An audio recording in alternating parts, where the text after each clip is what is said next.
Class आज हम start कर रहे हैं अपना लेक्चर जिसमें हम पढ़ेंगे सोमैटिक एम्ब्रियोजेनेसिस। ठीक है, तो पहले हम इंट्रोडक्शन ले लेते हैं कि प्लांट एम्ब्रियोजेनेसिस क्या होता है। तो प्लांट एम्ब्रियोजेनेसिस एक ऐसा प्रोसेस होता है जिसके अंदर एम्ब्रियो बनता है जाइगोट से। ठीक है, एम्ब्रियो किससे बनता है? जाइगोट से। और जाइगोट से एम्ब्रियो कैसे बनता है? एसिमेट्रिक सेल डिवीजन की मदद से, जिसके बाद जो सेल हैं वो डिफ्रेंशिएट हो जाते हैं, अनडिफ्रेंशिएट हो जाते हैं। Differentiate of undifferentiate cell, differentiation of undifferentiate cells into mature tissues and organs. मतलब कि सबसे पहले जब एग और स्पर्म क्या करते हैं, आपस में फर्टिलाइज करते हैं, तो हमारे पास जाइगोट आता है। ठीक है, फिर उस जाइगोट के अंदर अनडिफ्रेंशिएट सेल्स बनते हैं। एसिमेट्रिक होती है, मतलब कोई एसिमेट्रिक सेल डिवीजन का मतलब होता है कि उसकी कोई सिमेट्री नहीं है, किसी भी तरह से किसी भी रैंडमली सेल क्या हो रहे हैं, डिवाइड कर रहे हैं। रैंडमली सेल डिवाइड कर रहे हैं तो क्या बनेंगे? अनडिफ्रेंशिएट सेल्स बनेंगे। मतलब हम उन्हें डिफ्रेंशिएट नहीं कर सकते कि रूट के सेल्स हैं, लीफ के सेल्स हैं कि स्टेम के सेल्स हैं, लेकिन उसके बाद क्या होंगे? वो डिफ्रेंशिएट हो जाएंगे, डिफ्रेंशिएट हो जाएंगे। ठीक है, डिफ्रेंशिएट होने के बाद क्या हो जाएंगे? वो टिश्यूज़ में चेंज हो जाएंगे, टिश्यूज़ फिर ऑर्गन्स में चेंज हो जाएंगे। क्लियर? इस प्रोसेस को हम क्या कहते हैं? Plant embryogenesis. ये एम्ब्रियोजेनेसिस, एम्ब्रियो का बनना जाइगोट से। ये नॉर्मल प्रोसेस है कि एग और स्पर्म मिलते हैं, जाइगोट बनता है, जाइगोट से एम्ब्रियो बनता है। एम्ब्रियो के अंदर क्या होती है? रैंडम सेल डिवीजन होती है, अनडिफ्रेंशिएट मैस ऑफ सेल्स बनते हैं। फिर वो अनडिफ्रेंशिएट मैस ऑफ सेल्स डिफ्रेंशिएट हो जाते हैं स्पेसिफिक टिश्यूज़ में, फिर उन टिश्यू से क्या बन जाते हैं? ऑर्गन्स। और इस प्रोसेस को हम क्या बोलते हैं? एम्ब्रियोजेनेसिस। हमारे पास टॉपिक है सोमैटिक एम्ब्रियोजेनेसिस। सोमैटिक एम्ब्रियोजेनेसिस जो है उसके अंदर हम पहले पढ़ेंगे a process where an embryo is derived from a single somatic cell, a group of somatic cell. ठीक है, a process where an embryo is derived from a single somatic cell, a group of somatic cell. Somatic embryogenesis की हम बात कर रहे हैं, तो somatic embryogenesis एक ऐसी एम्ब्रियोजेनेसिस होती है जिसके अंदर जो एम्ब्रियो है वो जाइगोट से नहीं बनता, बल्कि किसी भी सोमैटिक सेल से बनता है। एक सोमैटिक सेल से बन सकता है या ग्रुप ऑफ सोमैटिक सेल से बन सकता है। सोमैटिक सेल्स क्या होते हैं? वो सेल्स होते हैं जिनसे नॉर्मली एम्ब्रियो नहीं बनता। नॉर्मली एम्ब्रियो किससे बनता है? जर्म सेल्स से। और जर्म सेल्स के अलावा जितने भी सेल्स होते हैं वो क्या होते हैं? सोमैटिक सेल्स होते हैं। और जर्म सेल्स आपको पता कौन से होते हैं? एग और स्पर्म्स को हम क्या बोलते हैं? जर्म सेल्स बोलते हैं। क्लियर? और जो एम्ब्रियो सोमैटिक एम्ब्रियोजेनेसिस से बनते हैं हम उन्हें क्या बोलते हैं? एम्ब्रियोइड्स बोलते हैं। इसको फर्स्ट टाइम स्टीवर्ट ने डिस्कवर किया था 1958 में कैरेट के अंदर। उसके बाद रेनहार्ट ने भी कैरेट के अंदर ही 1959 में इस चीज़ के ऊपर सोमैटिक एम्ब्रियोजेनेसिस के ऊपर काम किया था। उन्होंने सोमैटिक सेल्स लिए थे कैरेट के और उससे फिर क्या किया था? पूरा का पूरा ऑर्गन बनाने की या पूरा का पूरा वेजिटेबल पार्ट बनाने की कोशिश की थी। क्लियर होगी बात? सोमैटिक एम्ब्रियोजेनेसिस के अंदर जितना भी मटेरियल रिक्वायर्ड होता है, मतलब अगर नॉर्मली एम्ब्रियो बन रहा है तो एम्ब्रियो के अंदर एक पार्ट होता है जिसे मैजिक बाथ कहते हैं।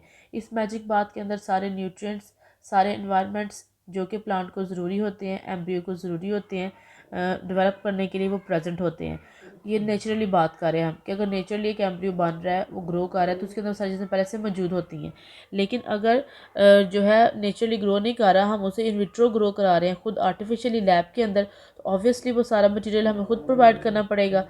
ठीक है, तो अगर नॉर्मली ग्रो करे तो सब कुछ मैजिक बात के अंदर प्रेजेंट होता है। और अगर ना ग्रोथ करे, अगर ना वो नेचुरल ग्रो कर रहा हो, हम खुद उसे ग्रो करा रहे हों, तो हम उसे क्या करते हैं? आर्टिफिशियली वो सारी चीज़ें जो कि मैजिक बात के अंदर प्रेजेंट होती हैं, जिनके अंदर न्यूट्रिशनल कंडीशन आ जाती हैं, फिजिकल केमिकल इन्वायरमेंट्स आ जाते हैं, वो सारे हम क्या करते हैं? उसे प्रोवाइड करते हैं।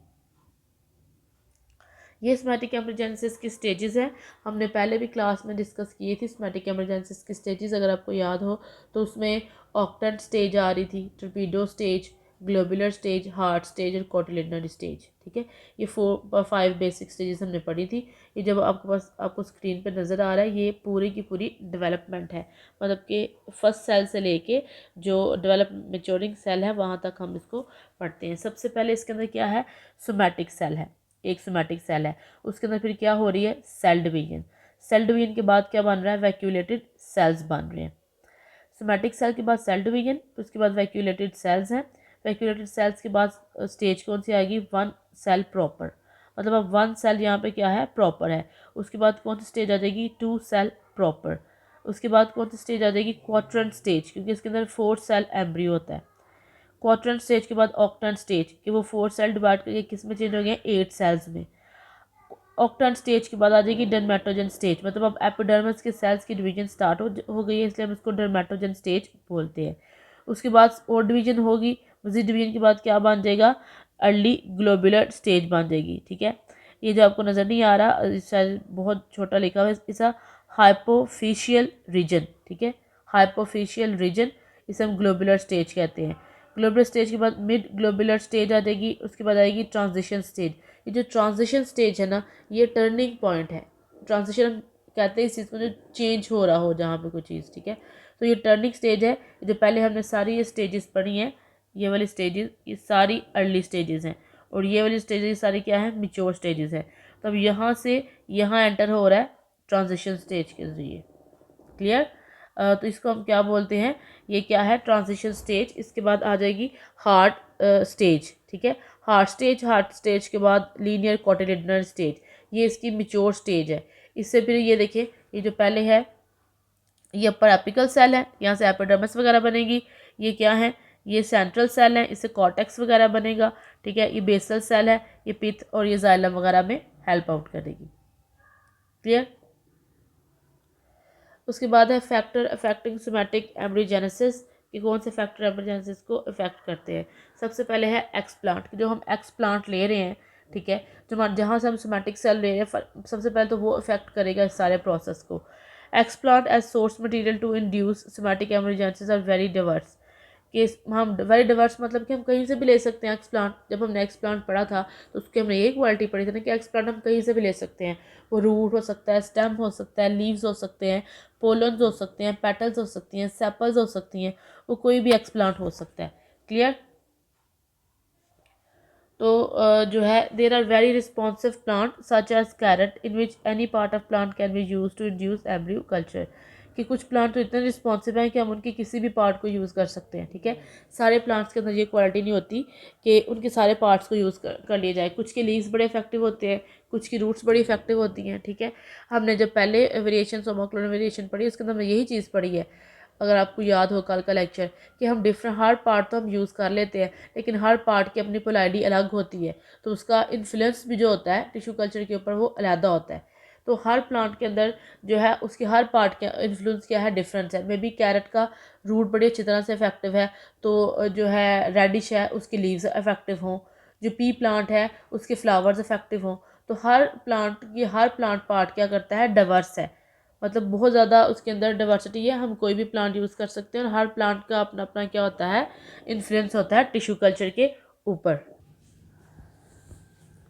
Okay, there are some very recalcitrant plants such as cereals and legumes in which explant varies even within the genetically identical species. Recalcitrant का मतलब होता है कि डाइवर्सिटी शो करते हैं, मतलब कि उनमें बहुत ज़्यादा चेंज है। अगर एक स्पीशी से दूसरी बिल्कुल सेम है तो भी हम चेंज कर रहे हैं। अगर एक स्पीशी का हम टिश्यू कल्चर बना रहे हैं तो उसका इफेक्ट हो रहा आएगा, दूसरी का बना रहे हैं तो उसका बिल्कुल ही डिफरेंट आएगा, क्योंकि दोनों क्या है, दूसरे से बहुत ज़्यादा डिफरेंट है। जिसमें लेग्यूम्स और सीरियल्स की हमने एग्जाम्पल दी है। ठीक है, various types of explant use in somatic embryogenesis, जिसमें इमेच्योर जाइगोट एम्ब्रियोज आ जाते हैं, इन्फ्लोरेसेंस मतलब फ्लावर पार्ट इन्फ्लोरेसेंस आ सकता है, सेल सस्पेंशन कल्चर आ सकते हैं, पेटियोल्स आ सकती हैं, प्रोटोप्लास्ट आ सकता है, लीव्स आ सकते हैं, स्टेम्स और roots. Plant growth regulators affect करते हैं। पहला फैक्टर क्या था, एक्सप्लांट, दूसरा क्या है, प्लांट ग्रोथ रेगुलेटर्स। इसमें सबसे पहले कौन सा रेगुलेटर आएगा, ऑक्सिन। 2,4-D की फॉर्म में हम क्या करते हैं, यूज़ करते हैं। Has been the best synthetic auxin use for the inducing somatic embryogenesis. 2,4-D is the best auxin जिसे हम क्या करते हैं, सोमैटिक एम्ब्रियोजेनेसिस के लिए यूज़ करते हैं। Continuous supply of auxin causes embryogenic cell to divide, ठीक है, without the appearance of embryos, कि एम्ब्रियो अपीयर नहीं होता लेकिन सेल क्या करते जाते हैं, डिवाइड करते जाते हैं। विथरेल 1971 have suggested that continuous supply of oxygen induced endogenous ethylene production which suppress embryo development। हम सेकंड पॉइंट में हमने क्या पढ़ा है कि हम कॉन्टीन्यूस एम्ब्रियो अप्लाई जो है ऑक्सीजन में अप्लाई करते जाते हैं, एम्ब्रियोजेनिक सेल डिवाइड करते जाते हैं लेकिन एम्ब्रियो हमें नज़र नहीं आ रहा होता।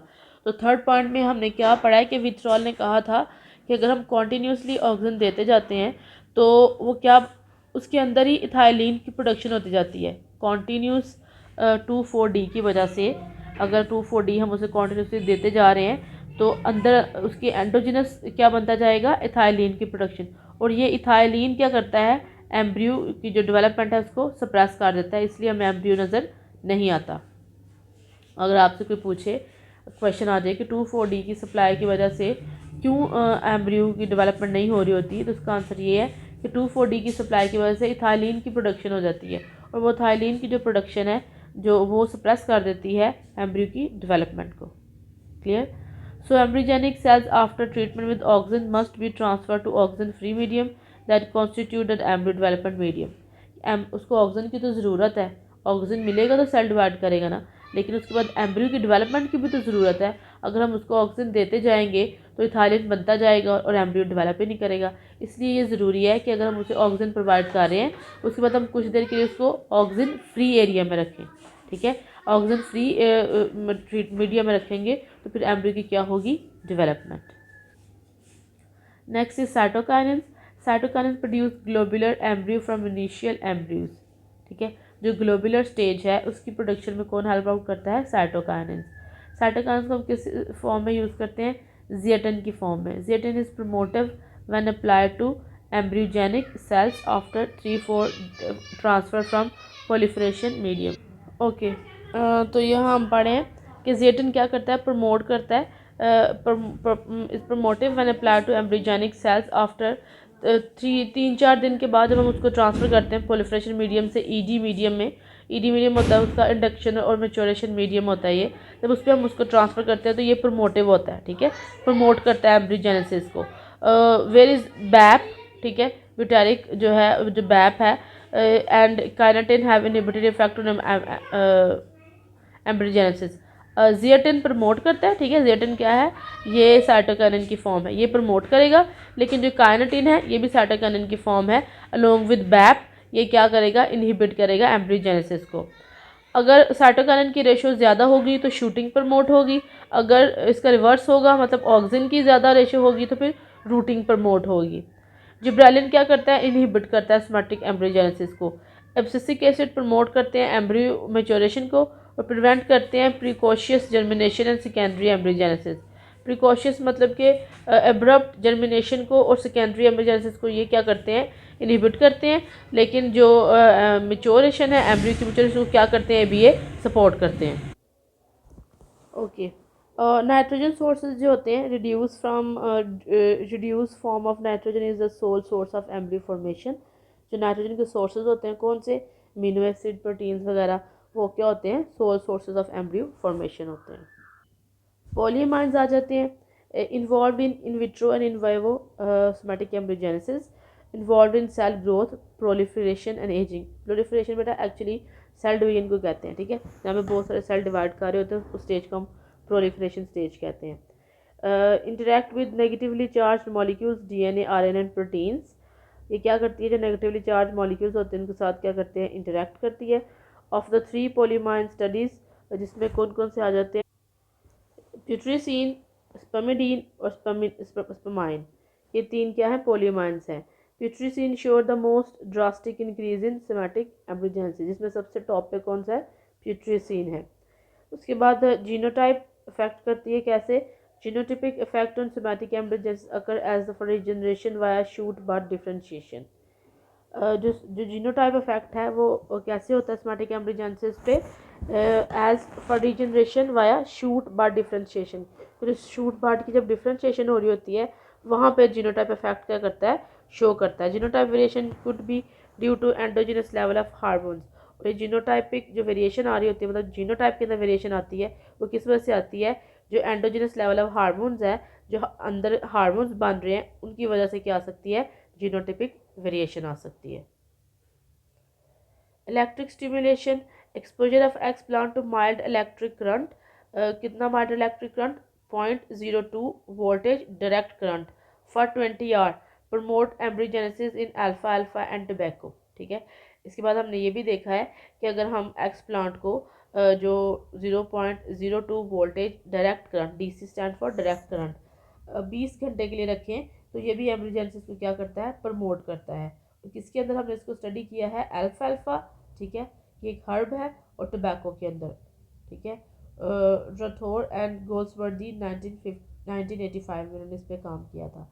The electric stimulus seems to promote the differentiation of organised shoot and embryo by affecting cell polarity through change in organization of microtubules and induction of asymmetric cell division। अब इलेक्ट्रिसिटी इफेक्ट कैसे करती है, उन्होंने बताया कि promote करती है differentiation of organised shoot embryo and affect the cell polarity, मतलब सेल की डिवीजन कराएगी, सेल की पोलैरिटी को अफेक्ट करेगी, जिसकी वजह से माइक्रोट्यूब्यूल्स पे इफेक्ट आएगा, जिसकी वजह से क्या होगा, सेल डिवीजन की इंडक्शन होगी। माइक्रोट्यूब्यूल्स पे इफेक्ट आएगा तो ये बात गौर से सुनने वाली है कि माइक्रोट्यूब्यूल्स पे इफेक्ट आएगा तो एसिमेट्रिक सेल डिवीजन कैसे होगी, उन्होंने कहा है induction of asymmetric first division, ठीक है। ये देखिए लाइन लिखी ना, induction of asymmetric first division, ठीक है। और ये होगी कैसे, ये change in organisation of microtubules. बेटा माइक्रोट्यूब्यूल्स एक्चुअली इन्वॉल्व होती है स्पिंडल फाइबर फॉर्मेशन के लिए, ठीक है। और स्पिंडल फाइबर फॉर्मेशन जब बनते हैं सेल डिवीजन के अंदर, अगर आपको याद हो कि जब सेल डिवाइड कर रहा होता है तो स्पिंडल फाइबर्स ही ऐसी चीज़ें होती हैं जो कि क्रोमोसोम को आपस में क्या कराती हैं, अलहदा कराती हैं, ठीक है। तो स्पिंडल फाइबर बनते कहाँ से, माइक्रोट्यूब्यूल से। तो जब माइक्रोट्यूब्यूल में चेंज आएगा, ठीक है, पोलैरिटी की वजह से, कि जब क्या हो रहा है, affective cell polarity through change in organisation of microtubule, ठीक है। उनकी पोलैरिटी इफेक्ट कर रही है माइक्रोट्यूब्यूल की चेंज की वजह से, जिसकी वजह से फिर क्या होगा, एसिमेट्रिक सेल डिवीजन होगी। मैंने आपको बताया कि माइक्रोट्यूब्यूल की वजह से कैसे होगा सब कुछ, क्योंकि माइक्रोट्यूब्यूल सेल डिवीजन में मेजर पार्ट प्ले करते हैं। ये स्पिंडल फाइबर्स बनाने होते हैं और स्पिंडल फाइबर्स ने ही क्रोमोसोम को क्या कराना होता है, डिटैच कराना होता है एक दूसरे से, जिसकी वजह से जब उसकी पोलैरिटी चेंज हो जाएगी तो फिर उसकी एसिमेट्रिक सेल डिवीजन भी स्टार्ट हो जाएगी। क्लियर। नेक्स्ट इसकी स्टेजेस है और इसकी टाइप्स है, वो इंशाल्लाह हम कल डिस्कस करेंगे। Thank you.